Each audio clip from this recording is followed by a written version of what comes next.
Good morning students. Now here we are also discuss about the problem on integrated accounting system for BCom third semester 5th subject advanced costing paper second. First of all, we are also read the problem carefully. Balaji Enterprises operates an integral system of accounting. You are required to pass the journal entries in the books of Balaji Enterprises. The transactions are also given in front of you. आपल्यासमोर transaction दिलेले आहेत. पहिलं transaction आहे raw material purchased 40% on credit amounted to ₹10 lakh. Second number transactions are also given. Material issued to production ₹7 lakh. Third number transaction is given. Wages paid ₹3 lakh. Fourth number transactions, wages charged to production ₹2 lakh. Then next transaction, factory overheads incurred ₹90,000. Then six number transactions are also given. Factory overheads charged to production ₹90,000. Seven number transactions are also given. Selling and distribution overheads incurred ₹60,000. Finished goods at cost ₹9 lakh. 9 number transaction, sales in bracket 40% on credit ₹11,50,000 11,50,000. Then 10 number transaction, receipts from debtors ₹3,000. and 11 number transaction, payment to creditors ₹3,10,000. All these are the transactions are also given in front of you. From these particular transactions we are also recorded the journal entries in the books of the Balaji Enterprises. Now into the integral accounting system, the one account is relating to our financial accounting whenever the finance is involved into that particular transactions. Then second transactions is purely relating to our cost accounting. That means the costing part and financial part we are also analyze of that particular transactions. म्हणजे प्रत्येक ट्रान्झॅक्शनचा आपणाला financial म्हणजे monetary part असेल आणि कॉस्टिंगचा part असेल तो आपणाला ओळखता आला पाहिजे. आता raw material purchased 40% on credit हे जे काय पर्टिक्युलर ट्रान्झॅक्शन आहे या ट्रान्झॅक्शनमध्ये काय आहे तर परचेस केलं म्हणजे खरेदी केलं. मग आता इथं खरेदी केलं असेल तर त्याच्यामध्ये दोन पार्ट आले. एक तुमचं फायनान्ससुद्धा आला आणि एक सुद्धा कॉस्टिंगसुद्धा आला. कारण raw material is the requirement of the particular manufacturing industry for the purpose of manufacturing the goods. म्हणजे इथं कॉस्टिंगचा पार्ट आल्यानंतर आपण काय करतो, कॉस्ट म्हणजे आपण काय करतोय तर त्या प्रोडक्शनला येणारी जी काय खर्च असेल तो खर्च या ठिकाणी आपण काढतोय. परंतु इंटिग्रल अकाउंटिंग सिस्टीम मेथडमध्ये आपणाला कंबाईन अकाउंट केल्यानंतर पुन्हा या ठिकाणी तुम्हाला कॉस्ट अकाउंट असेल किंवा फायनान्शियल अकाउंटिंग असेल ते सेपरेट या ठिकाणी तयार करायची आवश्यकता नसते. म्हणून इंटिग्रल अकाउंटिंग सिस्टीम मेथडमध्ये हे या ठिकाणी एक तुमचं कॉस्ट अकाउंटिंगशी रिलेटेड असतं अकाउंट आणि दुसरं या ठिकाणी फायनान्शियल अकाउंटिंगशी रिलेटेड असेल. मग आता मटेरियल परचेस्ड आता परचेस केल्यानंतर त्याचे पैसे द्यावे लागतील म्हणजे तो पार्ट आला फायनान्शियल अकाउंटिंगशी रिलेटेड. म्हणजेच तुमचं उधारीवर माल खरेदी केला असेल, ज्याच्याकडून उधारीवर माल खरेदी केला असेल तो झाला या ठिकाणी क्रेडिटर्स आणि ज्याला पैसे पेड केले असतील म्हणजे कॅशचा संबंध आला इथं. मग कॅश अकाउंट हे फायनान्शियल अकाउंटिंगशी रिलेटेड आहे. मग आता रॉ मटेरियल परचेस्ड आता रॉ मटेरियल परचेस केल्यानंतर ते कुठंतरी या ठिकाणी ठेवावं लागेल. मग ते कुठं ठेवलं जातं तर ते स्टोअरमध्ये ठेवलं जातं.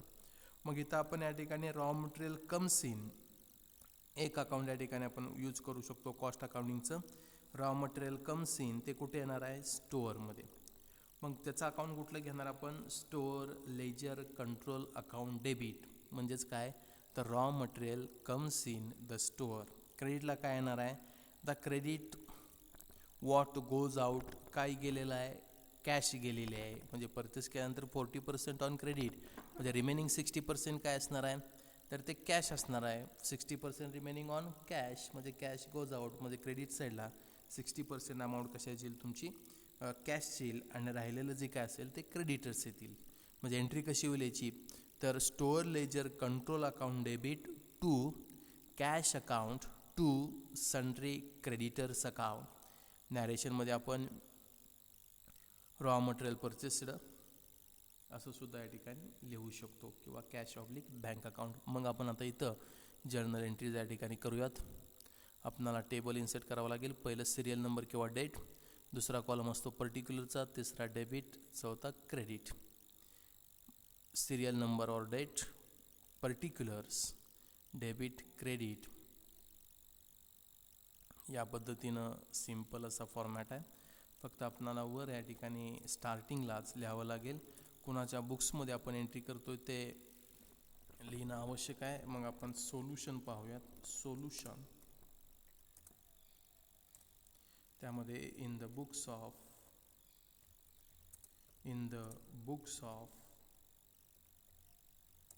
Books of Balaji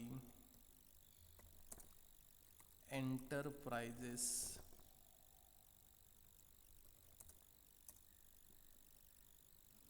journal entries under integrated accounting system.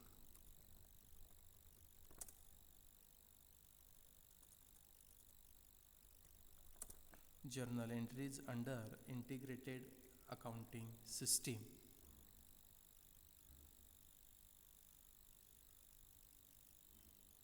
Then we are also write the name on particular column. First column is our serial number or date. Second column is our particulars. Third column is our debit, in bracket rupees. Fourth column is our credit, in bracket rupees.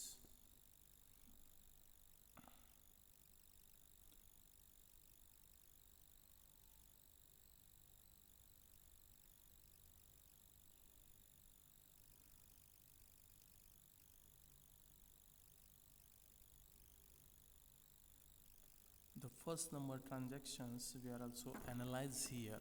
आता इथं आपण पहिल्या नंबरचं transaction असेल त्याचं analysis करणार आहोत.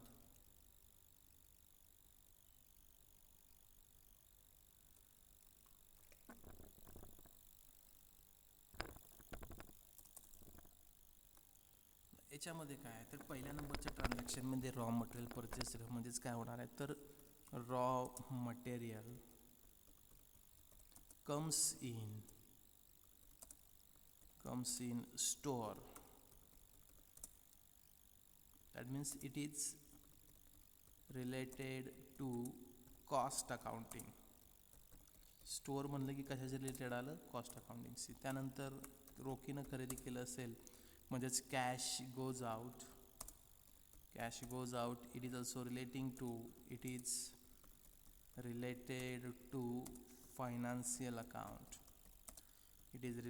to financial account. उधारीवर खरेदी केलं असेल तर sundry creditors.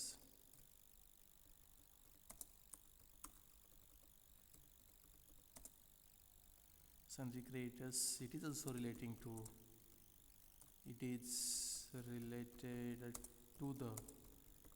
related to the financial account.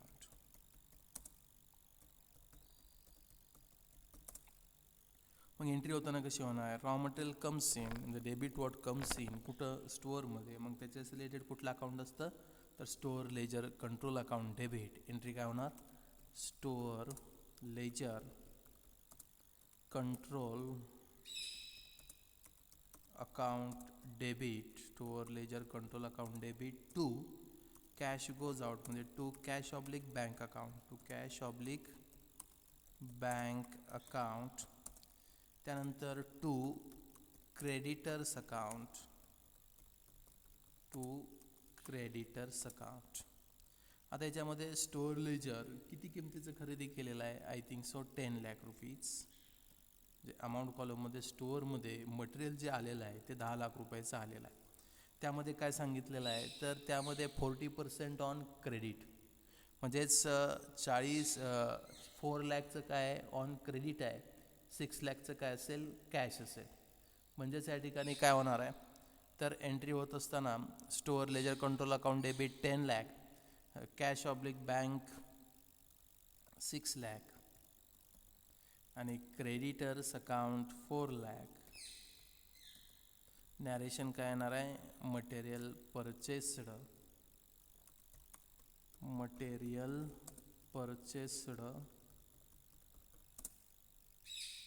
In bracket काय म्हणतो आपण मटेरियल परचेस्ड 40% क्रेडिट, 40% क्रेडिट आहे.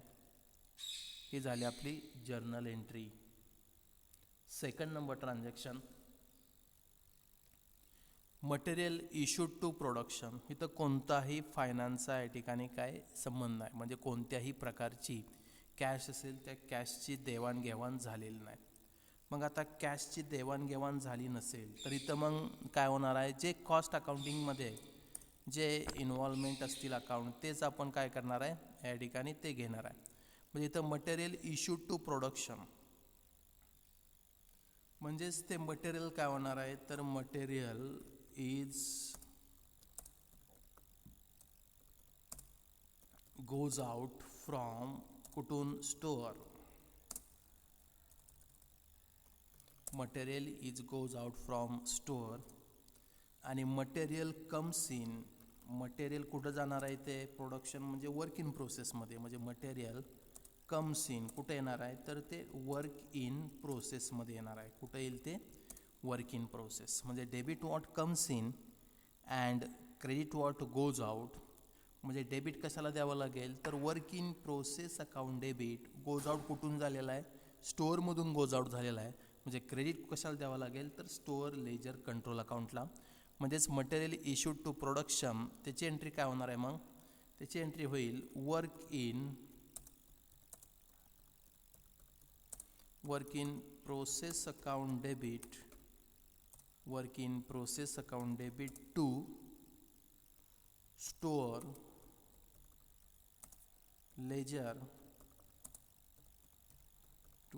Ledger control account. नॅरेशन काय येणार आहे material issued to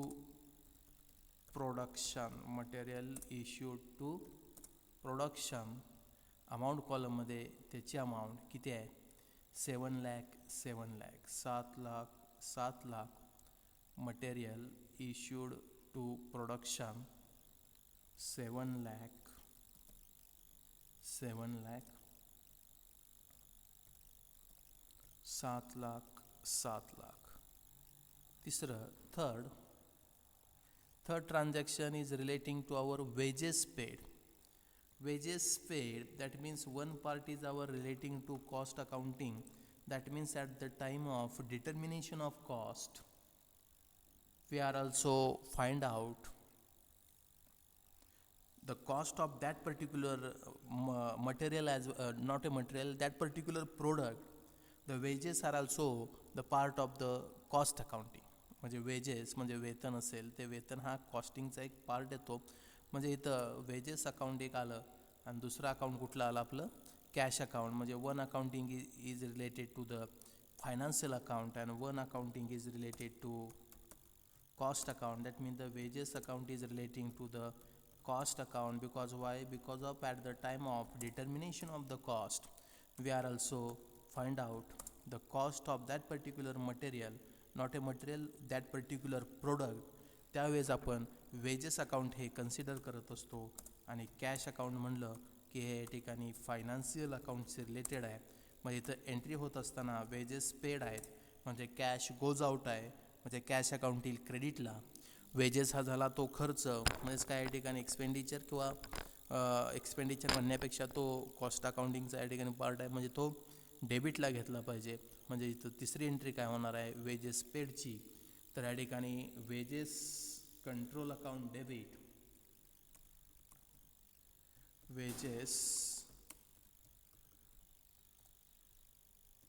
wages control account debit to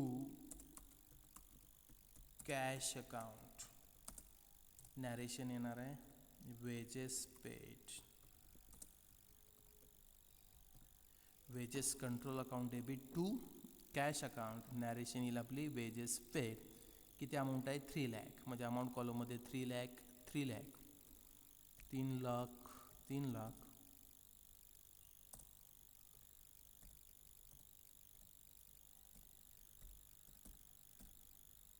Then fourth number transaction are also given into the problem.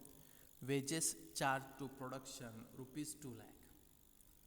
म्हणजे wedges काय केलेले आहेत चार्ज टू प्रोडक्शन. म्हणजे पर्टिक्युलर हे इथं पेड केलेला शब्द आला आहे का, पेड केलेल्याचा शब्द आलेला नाही.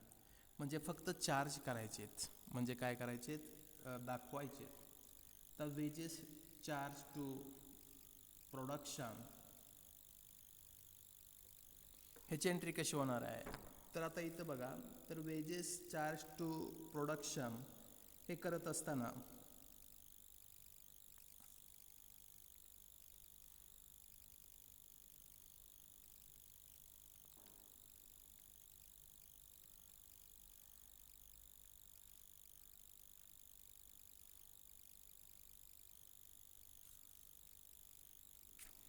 प्रोडक्शन म्हणल्यानंतर तिथं प्रोडक्शनमध्ये काय चालतं, तर या ठिकाणी वर्क इन प्रोसेस, म्हणजे वर्क इन प्रोसेसला ते या ठिकाणी चार्ज करायचे दाखवायचे. म्हणजेच आपण एक्सपेंडिचर असेल साधं सोपं लॉजिक वापरायचं. Expenditure is always taken in to the debit side of any account. मग त्याचा जर आपण यूज केला तर इथं प्रोडक्शन म्हणल्यानंतर इथं काय चालेल वर्क इन प्रोसेस. इथं चार्ज केलेलं आहेत कोणत्याही प्रकारची कॅश असेल ती कॅश या ठिकाणी पेड केल्याची आपल्याला दिसत नाही. म्हणजेच एंट्री होताना काय होणार आहे, तर इथं कॅश अकाउंट येणार नाही. दोन्हीसुद्धा अकाउंट हे कॉस्ट अकाउंटिंगशी रिलेटेड असतील. म्हणजेच इथं एंट्री होत असताना काय एंट्री होणार आहे, तर work in process, work in process control account एक असेल आणि दुसरं वेजेस कंट्रोल अकाउंट एक असेल. तर डेबिटेड म्हणजे कुठलं कशाला अकाउंटला डेबिट देणार, तर work in process control account debit. Entry काय झाली work in process control account debit to wages control account, to wages control account. Narration येईल wages charged to production, wages charged to production, wages charged to production. Amount कॉलममध्ये amount येईल 2 lakh 2 lakh. Amount कॉलममध्ये amount येईल 2 lakh 2 lakh, 2 lakh 2 lakh, 2 lakh 2 lakh.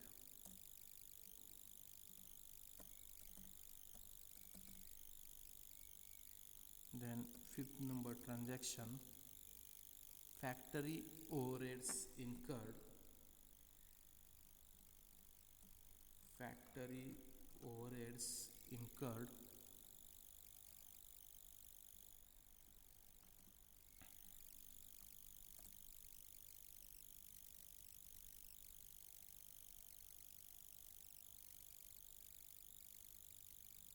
Incurred म्हणल्यानंतर म्हणजे काय झाला असेल, तो खर्च झाला असेल, म्हणजे कॅश पेड केले असेल.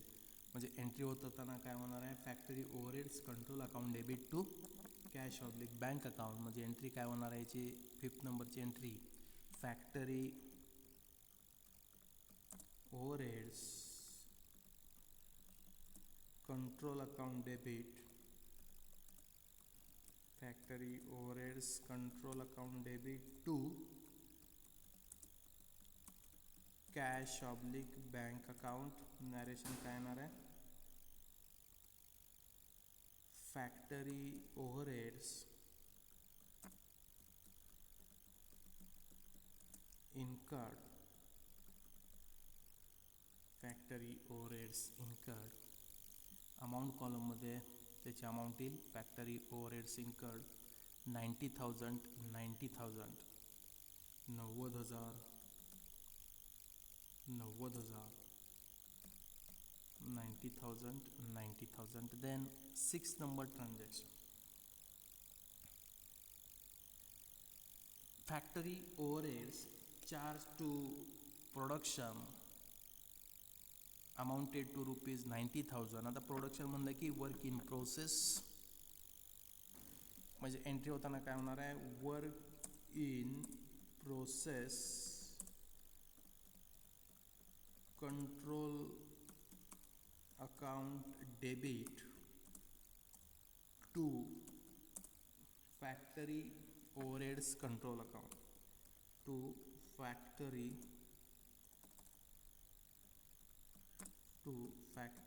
Overheads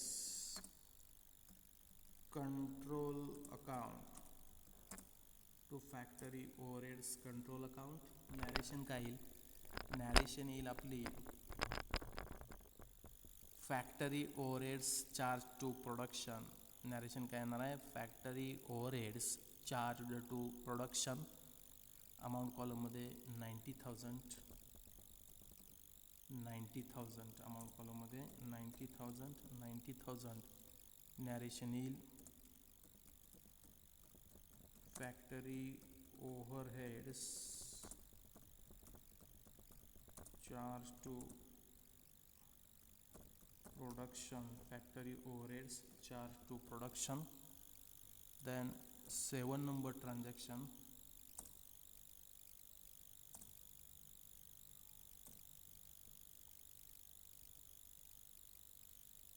Selling and distribution overheads incurred.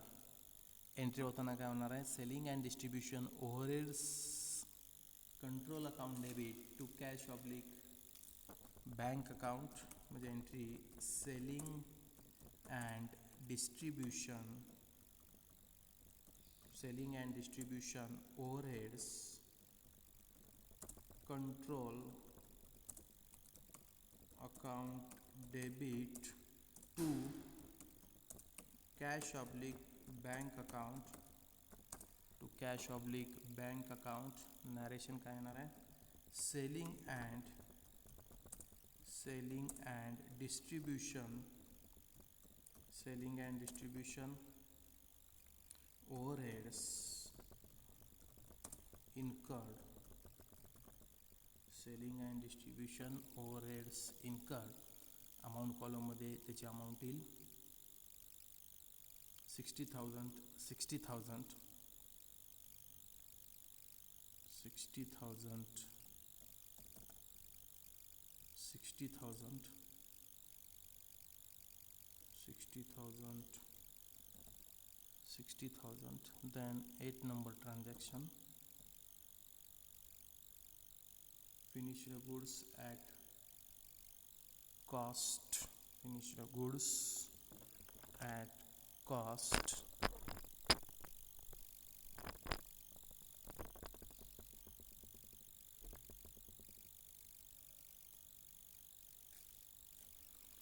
Finished goods at cost, म्हणजेच या ठिकाणी फिनिश्ड गुड्स म्हणजे work in process is completed and finished goods तयार झालं असेल, मग त्याच्यामध्ये एंट्री होत असताना एंट्री काय होणार आहे, finished stock ledger control account debit.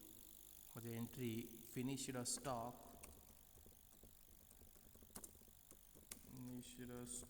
Ledger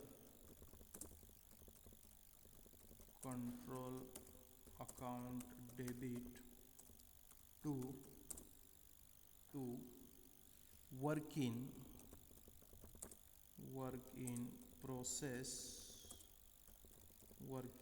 process control account. Narration finished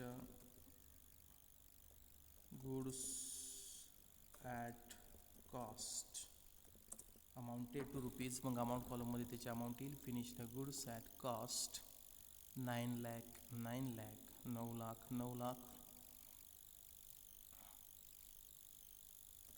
9 lakh 9 lakh then ninth number transaction sales in bracket 40% credit, म्हणजे एंट्री होताना कशी होईल एंट्री, तर या ठिकाणी cash account debit, cash oblique bank account debit, त्यानंतर debtors sundry debtors account debit, debtors account debit to sales account, to sales account. Narration काय येणार, सेल्स 40% क्रेडिट. टोटल सेलची अमाऊंट आहे I think so 11 lakh. Total सेलची amount आपण बघूयात, 11,50,000, 11,50,000 into 40% हे credit आहे, म्हणजेच काय होणार आहे, तर इथं डेटर्सला 4,60,000 म्हणजेच 11,50,000च्या 40% ती अमाऊंट येते. आता राहिलेली जी काय 60% असेल ते काय असणार आहे, राहिलेली 60% हे रोखीनं या ठिकाणी विकलेला माल आहे, म्हणजे 6,90,000. ह्या दोघांची बेरीज किती येते, 11,50,000. 11,50,000 हे झालं या ठिकाणी काय, तर सेल्स ॲट 40% क्रेडिट. त्यानंतर रिसिप्ट्स फ्रॉम डेटर, रिसिप्ट्स म्हणजे काय, जमा. आता हे फायनान्शियल अकाउंटिंगशी रिलेटेड आहे, परंतु आपण इथे इंटिग्रेटेड अकाउंटिंगमध्ये त्याची एंट्री करावी लागेल. एंट्री होताना काय होणार आहे, तर cash oblique bank account debit to debtors account किंवा टू सन्ड्री डेटर्स अकाउंट, म्हणजे cash account debit to debtors account, to debtors account. नॅरेशनमध्ये रिसिप्ट्स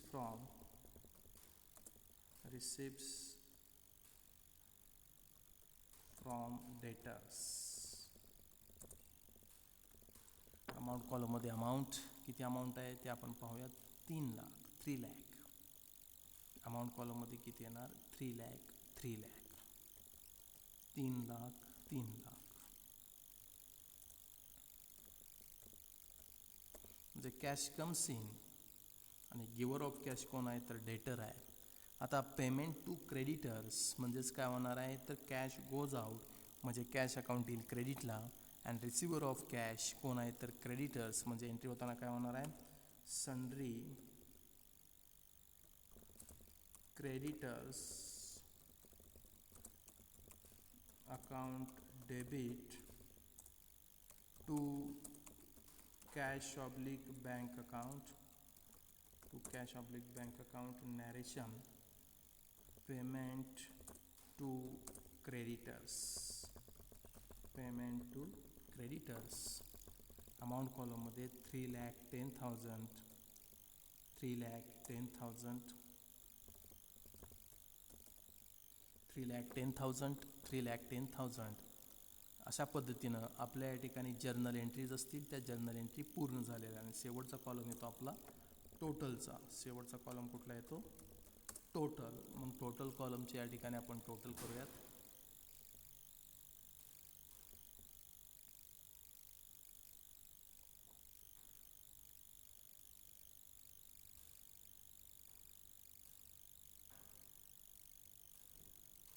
टोटल येते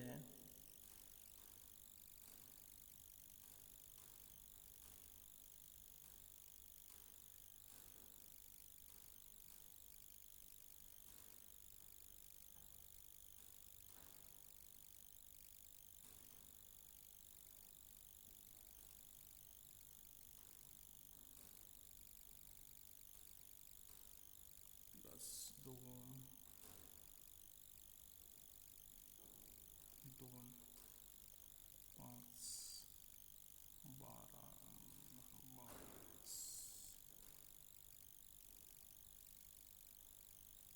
51 लाख. टोटल येते 51 लाख, 51 लाख. दोन्हीसाठी टोटल येते 51 लाख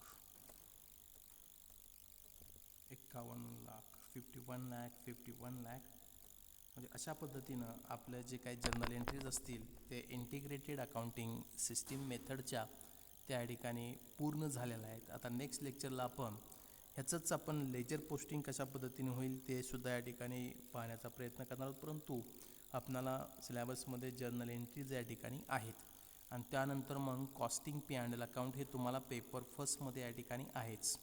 म्हणजे अशा पद्धतीनं हे आपलं इंटिग्रेटेड अकाउंटिंग सिस्टीमचा हा तिसरा प्रॉब्लेम या ठिकाणी कंप्लीट झालेला आहे. Thank you very much.